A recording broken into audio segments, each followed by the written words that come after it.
Now we come back to the concept of Christianity, and sometimes back एक patient मेरा एक Christianity से related Christian patient मेरे पास में एडमिटेड था. He was sick and I went to see him and he says doc pray with me. He never said pray for me. He said I am sick, can you pray with me? And I was little bit surprised. I said pray with me? How can I pray? I'm a doctor. How can I? He says, no. In Christianity, we expect a doctor to pray with me, not for me. In Islam, person will say कि मैं घर जाके तुम्हारे लिए अपनी नमाज में तुम्हारे लिए दुआ पढ़ूंगा. But that person told me, pray with me. And a year later, I was in US for a year, and they taught us that Christians expect doctors to pray with them. And that's the difference between cultural etiquettes as far as prayer are concerned. Let's listen to Ivan Moses. I want to thank the Lord for giving this opportunity to me, and especially I would like to also thank Dr. Agarwal, Dr. Hegre, and especially, it's a privilege to be in this August gathering, and especially to share from the perspective of the Christian faith. And because of constraint of time, just very briefly, I would like to rush. But if anyone wants to talk, even afterwards, we can always chat. So when we think about prayer, prayer in the Christian faith, we believe that, the door for opportunities hinges on prayer. When you pray, miracle is just around the corner. That is what is the understanding. When you pray, the miracle is just about to happen. But, there's some requirement for prayer. Many people, they rush in and they rush out of prayer. But, prayer needs preparation. Sadhu Sundar Singh, who has been a saint, and a sadhu, a Christian sadhu, would actually start verbalizing his prayer. What I want to say is prayer is not just words. In fact, somebody said, prayer begins where words end. So prayer is not just throwing some words, saying some sentences, At the most, if any one of us want to recite prayer, we will exhaust our vocabulary maybe in 15, 20 minutes, at the most. But, prayer continues. And the Bible talks about, praying without ceasing, pray at all times, the Bible says. And in fact, the Bible says, the prayer of a righteous man is powerful and effective. Both words are very important. The prayer of a righteous man is powerful and effective. So when we have to pray, there are some prerequisites for prayer. The Bible talks about it. The first prerequisite as we begin to pray is that, we need to examine our own self. The Bible says, if I cherish sin in my heart, the Lord will not listen. That's a preparation. I being a sinful person, if I start praying, why would God be obligated to listen for that matter? So the preparation is that the requirement is that I look into my own life, that, I really have no known sin.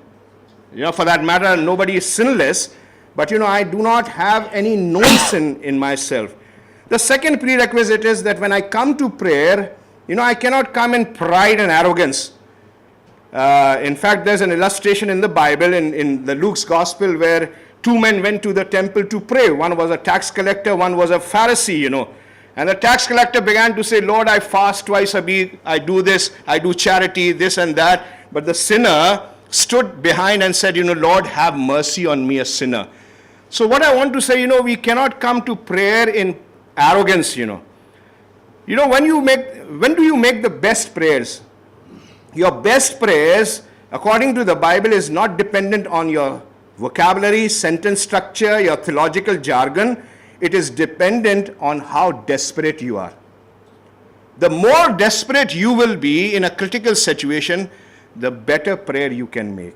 So that's the requirement, a requirement of humility, a requirement of, helplessness, is a must, when we come to prayer. Another aspect of prayer is, prayer shouldn't be selfish.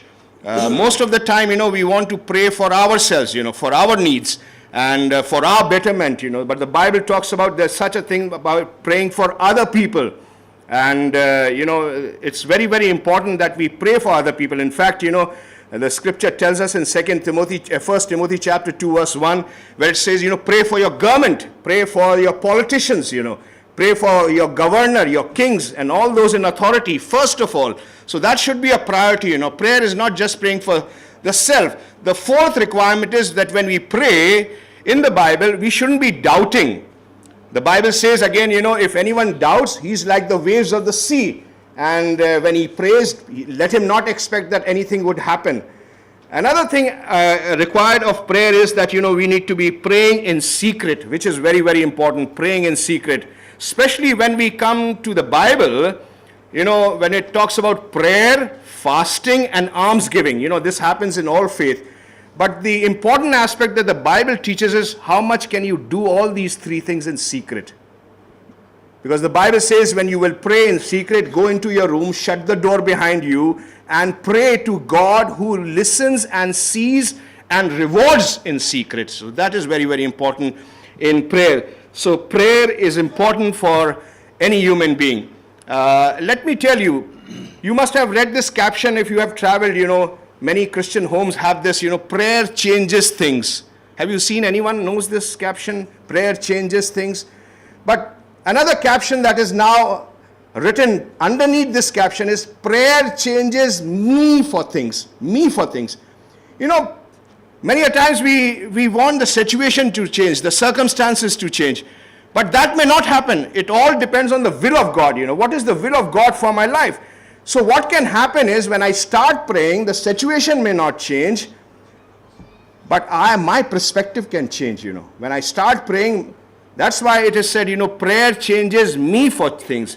It changes my perspective. When time goes by, my thinking changes and my perspective changes about things, So God can work in that way as well, that something that I'm longing for as of today may not be my longing in the future. So prayer is important for a Christian life. In fact, it is said, you can influence anything by proxy when you pray. And I want to just mention, last elections we had, here in this country. And Tarun Tejpal, who writes this, Tehelka.com, when Congress unexpectedly won that election, you know what the title he gave to his article? He said, the extra God of Sonia Gandhi. So you can actually influence anything by proxy when you start praying. So prayer is very, very important, and throughout the Bible, people of God have prayed, and of course, very, very important that we come in humility. Another caption says, never trust a person who changes his tone in asking something of the Lord. We can't make good prayers by having softer voices. We can't make great prayers by just mellowing down our tone, because God knows our heart.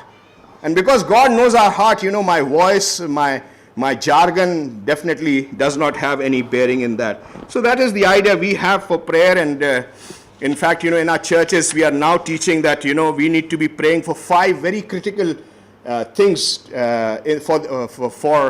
of course, we need to be praying for ourselves, praying for neighbors and everyone. But these are the 5 things that, anyone should be praying for. He should be praying for the government and the authority. We should be praying for schools and colleges, because these are all mind manipulators.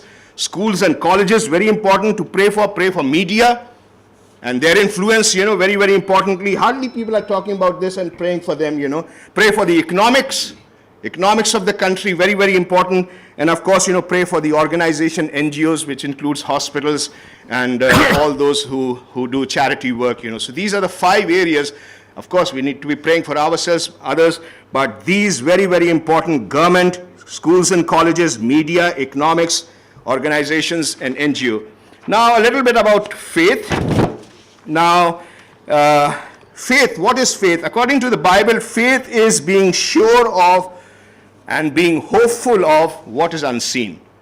That is the Bible definition. And the Bible also goes on to say, without faith, it is impossible to please God. We cannot impress God with anything else except by faith. Now, What is the opposite of faith? The opposite of faith is sight and reason. That is the opposite of faith, sight and reason. So faith is very, very important, and the opposite of faith are. Now, what I want to really say is that, now in the world, we normally want to believe what we see. Okay, normally we want to believe what we see. But in the Bible teaches us, when it teaches about faith, is that when we believe, then we will see. Now, for that matter, let's pick up these three words. There is this word like you hear the word of God. If you hear something, what is the next step? We want to understand something. Okay, you hear something, you want to understand something, and then you want to obey. The Bible teaches us, you hear, you obey, and then you will understand in the course of time. You hear, you take a step of faith, and then of course, you will understand with time. That's the way the Bible teaches about faith. So what is faith? The abbreviation F-A-I-T-H. In simple word, it means forsaking all. F for forsaking, A for all, I take Him. H stands for Him. I leave everything aside and I just take God at His word, He can be trusted, Man cannot be trusted. Forsaking all, I take Him. That's faith. So that is something about faith. Now faith is very, very important. It is important for life beyond death. That's called saving faith. Unless and until you have saving faith, we don't know where we will go, heaven or hell. So saving faith is important, but also living faith is important. That daily I trust God for my life.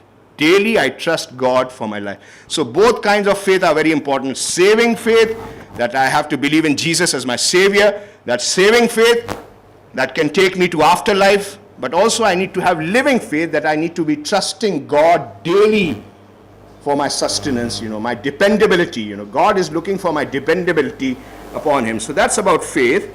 A little bit about healing. Okay, so when we talk about healing, we are basically, as I heard and was hearing, we are talking about more about physical healing, but there's such a thing as spiritual healing also, Now, why do we have this death, destruction, and, death, destruction, and decay? Why do we have it? You leave your house locked for a month, there's decay happening there also, Why is it happening? This is all happening, the Bible tells us it's because of sin. And death, decay, and destruction will continue to happen. And I'm not trying to be pessimistic, I'm trying to be realistic, basing my trust on the faith and in the Bible, the inerrant word of God, here, that, God is going to bless this world with new heaven and new earth. That's going to be a blessing. So of course, in this world there is this physical healing which is very, very essential. But remember, my dear friends, I may be healed of my kidney failure, but yet again, I will die. Maybe my death is only delayed, maybe 10 years, 20 years, but eventually I will die, for that matter. So I need to be cleansed and be sure of what will happen of my spiritual death. Man not only dies physically, the Bible also says, he dies spiritually because of the sin. And that's why the world itself, the Bible says, the creation itself is groaning for new heaven and new earth, where there will be no death, decay, destruction, tears, or for that matter, anybody else. And now something about meditation. When we think about Christian meditation is not about emptying your mind.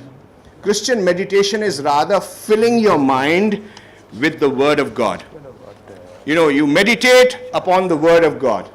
You take the Word of God and you meditate upon the Scriptures, And as you meditate upon the Scriptures, the result of that Christian meditation is that you tend to worship God. That is the result.